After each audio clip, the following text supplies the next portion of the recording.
Bu ham bitta katta xatolarimdan biri ham deyman, lekin tajriba.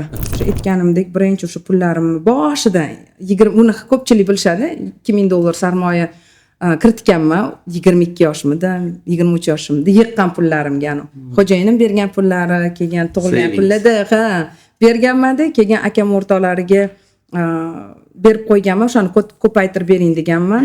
$10,000 bo'lgan.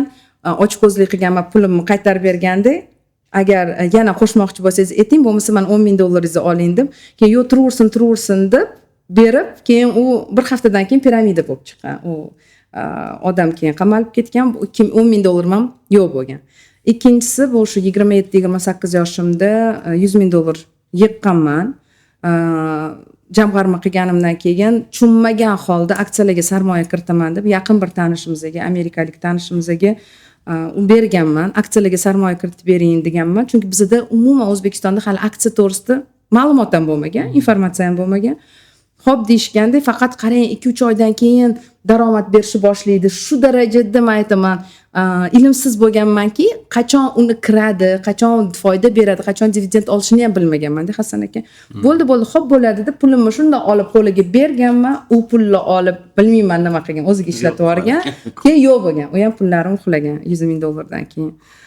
Lekin shu insonga men juda ham katta minnatdorchiligimni bildiraman. Aynan shu inson orqali men pul ilmini, ya'ni moliyaviy savodxonlik borligini bilganman va o'zimga va'da berganman, to'g'ri pulni taqsimlashni ilmini o'rganaman va shundan keyin menda moliyaviy savodxonlik ilmini oshirish boshlangan.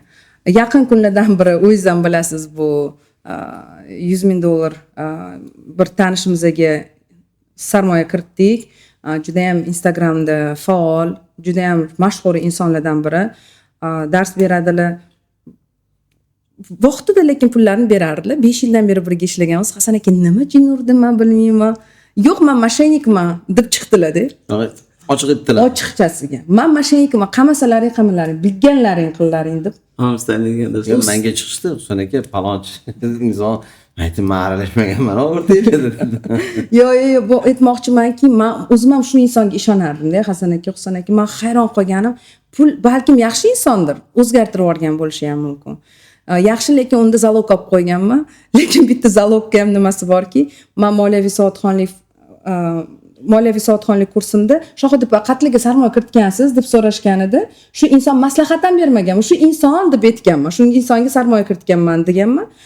Ularga borib sarmoya kiritinglar ham demaganman, lekin shu insonni eshitib olishib, o'zligi topishib sarmoya kiritishgan ekanda. Men o'zim u odam ustidan borib arizamni tashlab kelganimda qarasam bir 15-20 ta moliyaviy savodxonlikdan o'quvchilarim sarmoya kiritgan ekan. Yaxshilikka sababchi bo'laman deb xijolatga ham qolasiz. Ishoning, shunaqa uyaldim. Endi hozir zalog olib qo'ygan pullarimni, joyimni nima qilmoqchiman? Mayli, Alloh menga undan ham ko'prog'ini beradi deb, u sud tugagandan keyin o'sha joy bilmayman necha pulga ketadi, lekin o'quvchilarimga berib yuboraman. Chunki menga kerak emas, aytganimizdek xijolat ham bo'lar ekansizda. Ularni bo'lmasa men bilmas edim ular borligini ham. Ular shunchalik menga ishonganki, shu insonga sarmoya kiritganlar, Shohid opam 5 yildan beri ishlayaptilar. Aldamasa kerak deb, lekin bu inson bilmayman endi nima qildi. Mayli, uni Alloh o'zi aniq qiladi. Bu ham bitta katta xatolarimdan biri ham deyman, lekin tajriba.